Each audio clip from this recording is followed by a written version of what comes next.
Les députés ont achevé la lecture et l'adoption du volet recettes du projet de budget 2010.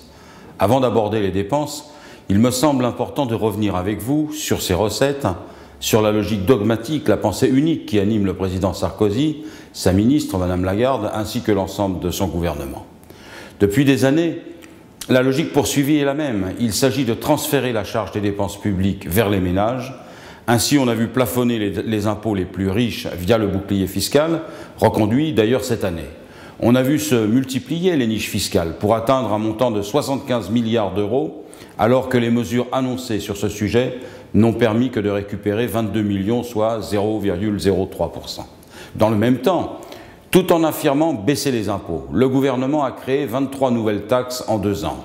À y regarder de plus près, la logique est celle-ci. Augmenter les taxes, surtout pour diminuer les impôts de quelques-uns.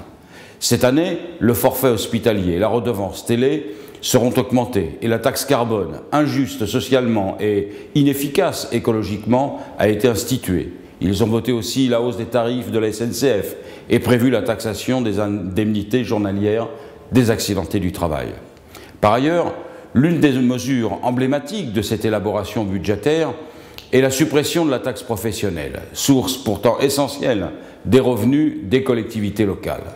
C'est un nouveau cadeau de 5,6 milliards aux entreprises et un trou de 11,6 milliards dans le budget de la nation. Ajoutons à cela l'épisode qu'on va dire rocambolesque de l'annulation d'un vote créant un impôt de 10% sur les bénéfices des banques au prétexte qu'un député s'est trompé de bouton. Et on voit bien l'acharnement, l'obsession de Nicolas Sarkozy et de sa majorité.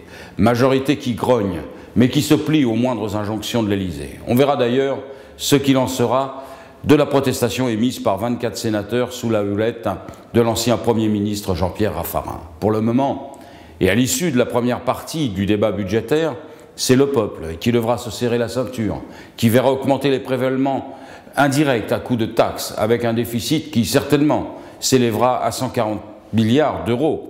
Et pendant ce temps-là, les affaires reprennent. Le CAC 40 est à la hausse, ainsi que les retraites dorées des grands patrons.